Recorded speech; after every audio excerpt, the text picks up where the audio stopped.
My name is Monica Akech, a widow and cancer survivor from Uganda. Please like and subscribe for those who are new here. I'm sharing my cancer story from how I got to know that I have cancer in a bid to give hope to people that are in similar situations and to educate those who don't know what it's like about that disease. I was diagnosed with non-Hodgkin's lymphoma, a blood type of cancer that I didn't know about, that was stage 2. In March 2019, that was 6 months exactly after my husband had died, I started noticing body changes. I was losing weight rapidly and unexplainably.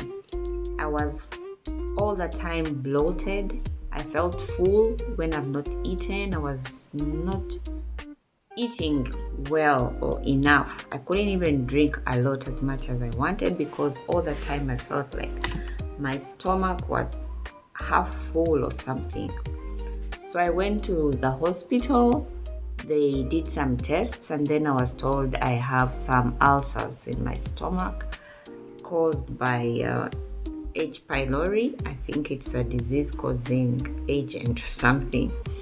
So I was given a kit to swallow, a dosage. I did that for I think 2 weeks.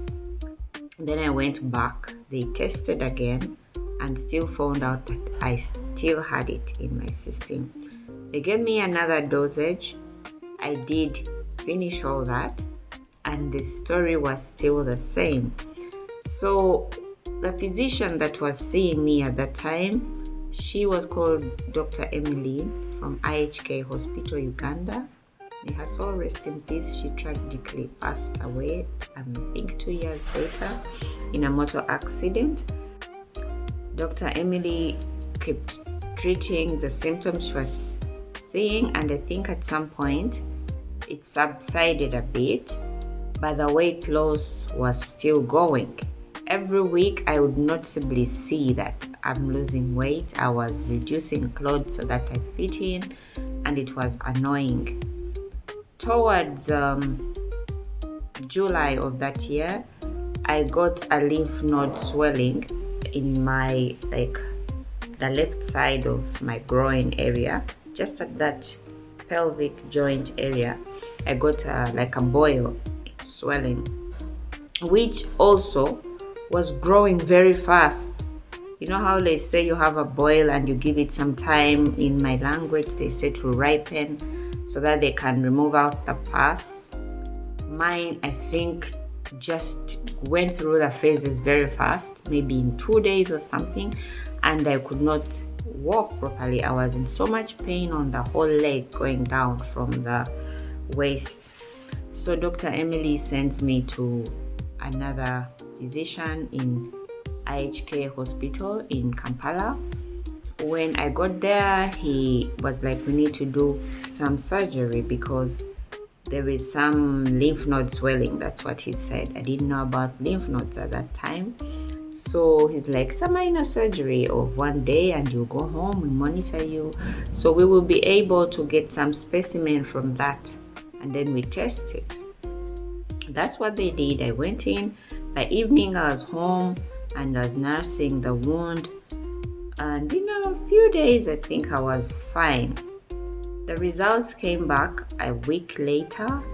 I went back to him and he's reading through and he's like, this is what I suspected.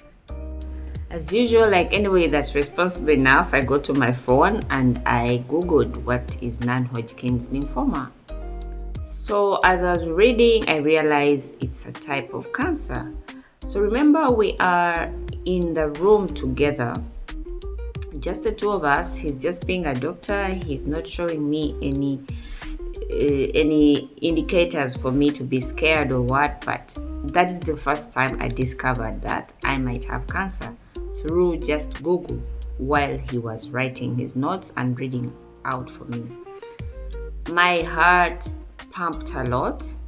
I'm like, oh my God, you mean I have cancer? You mean I could die? All those questions were going on, and he was not aware of what was happening to me. I had come to the hospital with my brother-in-law. He's the one that at that point used to drive me. I didn't know how to drive. So I get out, I didn't tell him anything.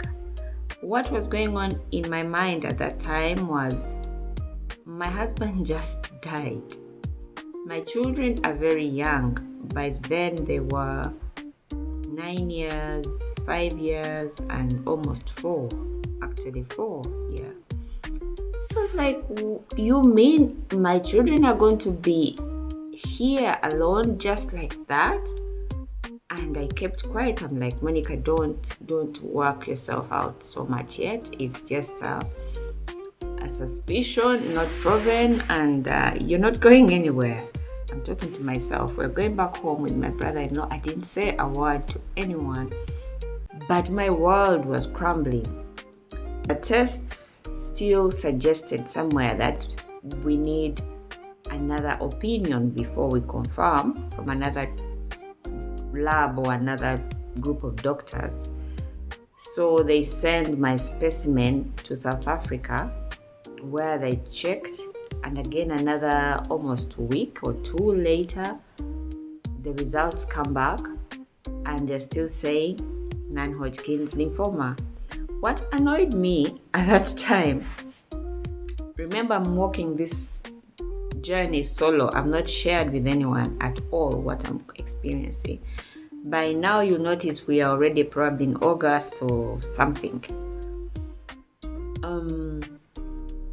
That South African result slip said they suspect it's non-Hodgkin's lymphoma, but the specimen they provided after my mini operation had some pus.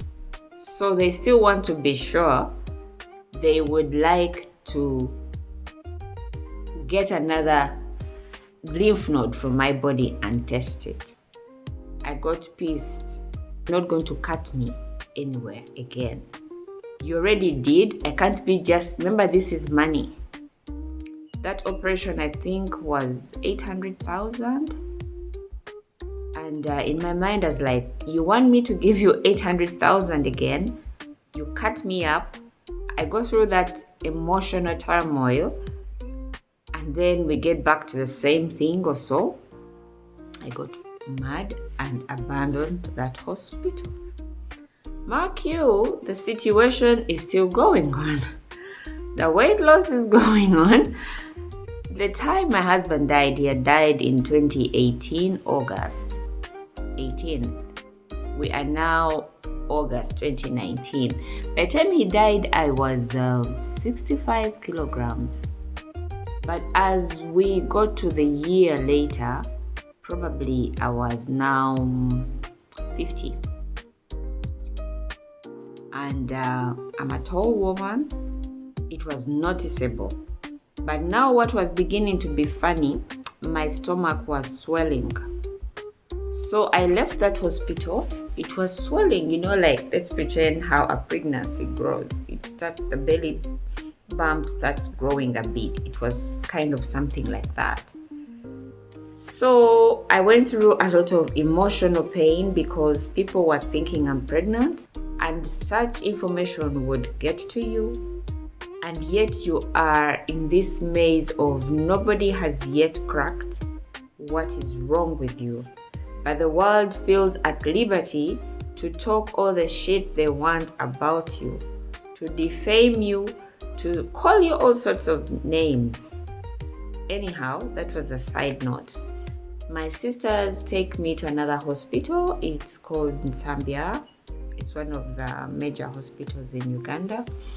So we see the doctor. I present my papers from the previous hospital. He too looks at me and clearly says there is cancer here. Now, at that time, I am still working solo. I've told nobody, even my sisters that were with me. I remember they came, they were like 4, and we are in a hospital where you have to line up. It's kind of the whole day we spent at the hospital, but we were joking and having our time. They call me in, I come out, send you to a lab, you come back, and they're waiting in the waiting area. So we come out. I think I kind of hinted to Barbara, one of my big sisters, that these guys are suspecting all sorts of cancers, but they don't know which one. So I think in that hospital they said something to do. They recommended we go check for pancreatic cancer, at some point breast cancer. So all these things they're doing, they keep sending you to these private labs. And you go there, they check blood from you and stuff like that, and nothing. Then never mind the back and forth to driving across town, go check, and then come back to the hospital, line up, and then show the results that show nothing. And the doctor kind of has nothing else to tell you. So again, I abandoned that hospital. So I think September, I hear about a lady that does healing using nutrition. She was going viral, like she was getting popular. She was healing so many people. She was helping couples conceive and have children through nutrition and stuff like that. So I was recommended to go to her by my sister's boss. I went there, and then I told her they are saying I have cancer, but they have failed to know what cancer I have. But in the meantime, everything is breaking loose on me. My tummy was visibly big, and I was all beginning to look, So she's like, no problem. We are going to pretend you have cancer, and then we treat you as such. So she put me on different nutritional regimens, most of which were you soak things overnight, and then the whole day you're drinking. One of which was drinking okra water with some lemon. Would soak okra overnight, then in the morning with some sea salt, I think, and I would put some lemon. I would squeeze some lemon in a liter or two, and the whole day I kept drinking on that. And then in the whole process, toilet was my friend. So I went like that. I was so concerned about my weight loss. She told me, we are going to put you on a diet of silverfish with turmeric and something. So I would boil the silverfish with that turmeric and then drink it in the day, then also take turmeric with milk as the last thing at night. So I did that through the last bit of September, went into October, still doing the same thing until it had become too much. The stomach was so big by that time. I kind of looked like an 8 months pregnant woman. I was very weak. I could not sleep well because when you lie down, let's say on your back, the whole stomach comes this side, pressing on your chest. And then I woke up one day. I now by that time had a big file of different hospital tests and stuff, but with no clear direction of where we're going. So I began thinking, let me try and call any other doctor I know. I try to run them through what's happening. So my mind buzzed around, which other doctors do I know that I have their numbers? So I call an old doctor friend who used to treat us in Bogolobi nursing home. He's called Dr. Peter. So I kind of tell him ABCD is happening. I think I sent him screenshots of the operation results, and then he's like, you come to the hospital and we see. I want to look at those tests. Reaching there, he looks at them and he's like, Monica, I'm so sorry, but there are two things that are going on here. Your spleen is inflamed. Of course, along the way I had been told the spleen is inflamed. That's why my stomach was big. And we are beyond the point of the why it's inflamed. We are at the point of we need to get it out of your body because you are like a ticking bomb. anytime if it ruptures, that will be it, because those will be toxins that will get into your system, and that's poison. So it's like, it's one of those very delicate operations. I only know one doctor in this whole Uganda that I can recommend, whom I know will do a good job, and she's in a hospital in Mulago, and she also has another private clinic if you don't want to go the main hospital Mulago. She was working in a hospital called Platinum. It's a private hospital. So I contacted Dr. Falau from Platinum, and she told me come. I went there the next day. She looked at my papers. She told me the same thing Dr. Peter had told me about the ticking bomb thing, and she told me, look for money, we need to have this spleen removed, and when we remove it, we will do a biopsy on a little piece of meat from the spleen, and we will know what's happening. So I looked for money. It wasn't little money, but God helped. The God of widows, the God of orphans, somehow gave us wisdom, and we acquired that money. I had the operation, which operation was major. She had anticipated it would take like maybe 3 hours or so, but I think I was in there for more than 6 hours, and everyone was so scared. They thought I would not come out. I came out in the evening. For someone that went in like at 10, 11, I think I got out, and they took me to ICU at 8 p.m.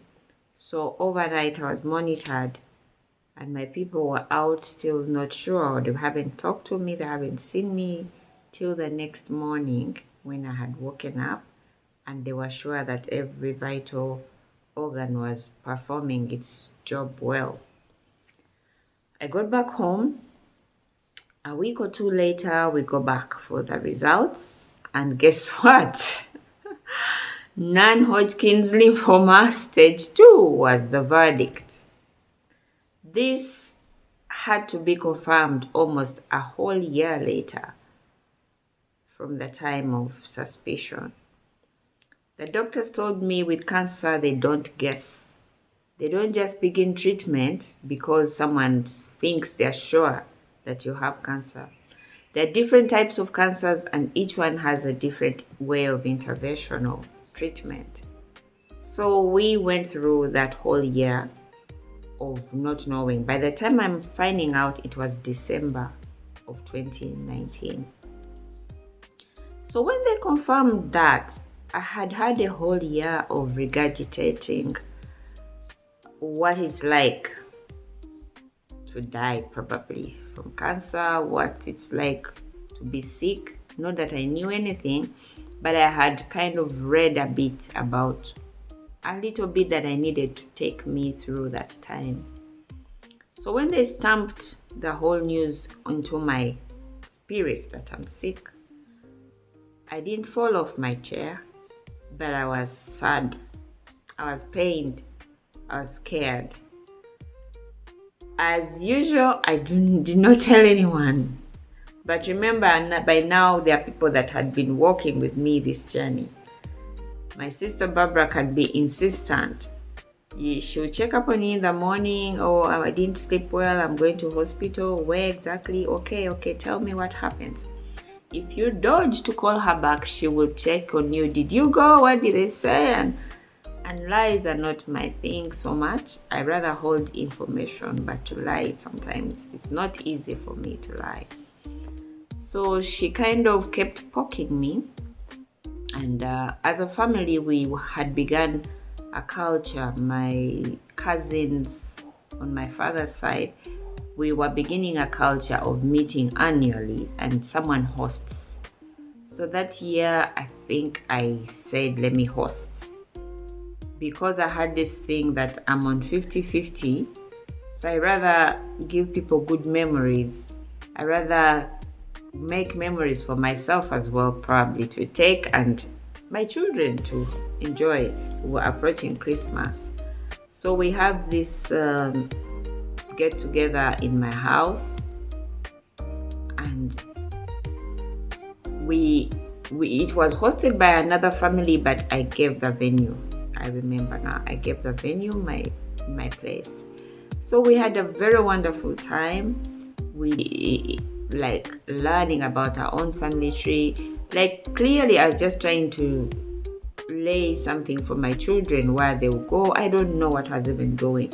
I think I even remember that point I began writing my will, because I told myself there must be something good out of what's happening, because my late husband was not given that chance. He died from a car accident 1 hour after the incident. He didn't have time to think about us. He didn't have time to worry or write wills and stuff like that. So I told myself I might better as well do what I need to do, because that's it. If I must go, then I'll go. So we go through that, but by then I was weak, and people knew I just had a major surgery, so I'm still recovering. But I had my wonderful time. We danced, we ate, we sang. So when I would feel like it's too much, you sit down, people drank. So immediately after that get together, Barbara again is a teach, she's always poking. So what did my husband do that you have to destroy all his family or something like that? I was in that space.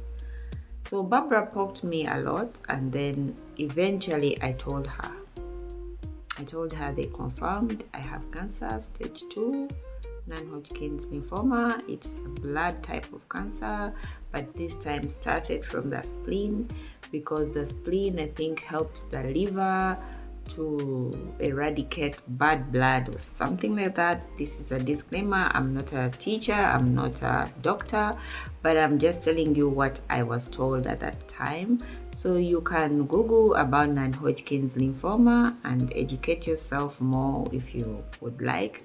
But in summary, that's what I gathered, that dirty blood goes into the spleen and somehow leaves the body. I don't know how. So the cancer started from there. So I warned Barbara and told her, it is fine that I'm sick, but promise me that you're not going to tell anybody that I'm sick, because if you do, me and you are done. She's like, wow. I'm like, I tell you, I do not like people calling me with questions, with pity, with things that I cannot attend to right now. So let me face my journey the way I know or feel fit. She's like, okay. So on my husband's side, I kind of still thinking about the children, that if anything happened, what next? I call my brother-in-law, he's a doctor. So I tell him what I was told, and even him, I put him under the oath of you tell nobody. I'm going to do this my way. I do not like people poking their nose in my business and telling me what I should or shouldn't do or how I should feel. He said, okay. So when I had those two people, they occasionally checked up on me. I was still taking the Healing Naturally products of nutrition, and in terms of cancer treatment, I was not doing anything. I was scared to go to the main hospital. It's important for you to not know that 2 years back, I have a cousin that is very passionate about cervical cancer. So she began an NGO. She called us, and we kind of began an NGO under her leadership that is geared at creating awareness for cervical cancer, especially in the rural areas, because she had seen that most women in the rural areas of Uganda were always having misconceptions about cervical cancer. They were always thinking or told that it was witchcraft and stuff like that. So we were doing a lot of things behind the scenes, I had been to the Cancer Institute. I'd been to their boardroom for meetings with the ED of the Cancer Society. I had been in that world. I only knew cancer properly through cervical cancer and on the other side of awareness, not the patient side. Now, whenever we would go to that hospital, because it's overwhelmed, people are so many, you find some people in the corridors, on the roads, like pathways, in the gardens, and they're sick, and it's painful to watch them. So whenever I would reach there in the boardroom, to reach the boardroom, you kind of have to pass through patient areas. It was heart-wrenching for me. So whenever I would reach those places where I have to see pain, I think I would shut down my brain. I would shut down my spiritual. My eyes would not see. I just walked through like a zombie, but I refused to absorb what I was seeing because I didn't know what to do. I kind of felt like I'm helpless. What can I do for them, even if, Of course, I wasn't being bad attitude, but it was just one of those very difficult moments for me. Little wonder it attracted God probably to bring me to the side of being a patient and maybe be able to help by sharing what I'm sharing. That has just come to me right now. So I did not want to go to hospital because I was like, I'm going to be like those people that I've been seeing, whom I do not want to see. So I could not pass that image. I could not let myself think that I'm going to be one of those people. And to me, they felt helpless. Some of them did feel like they were on treatment. There's just something not right there. And I could not see myself like that. So I said I would do anything but go to that hospital. Back to the hospital where I had the operation, the last one, platinum. The doctor had told me, yeah, this is very treatable. Get yourself some money. He gave me a sum of money that was a lot. Remember, I had just had an operation. The figure of money he was telling me was similar to the money he was telling me for treatment. And he summarized it in 6 months. You'll be done. You come here. We give you medicine. You spend a night. You go, you do your work, and you come back again. He made it sound so easy busy, but the hardest part was the money. I did not have money. Remember, as a widow, I had a family. I had done certain few things in place to help us move. I didn't have cash to put in treatment. So it left me not able to get private treatment. So I was just back to the Healing Naturally Together regimen of drinking and eating healthy. And I want to give a big applause to Christine Anumel and her clinic. I think if I did not come to that clinic and got the help that I got from there, my cancer would have been probably stage 4. Because through what I was doing with her products, I was detoxing on a high.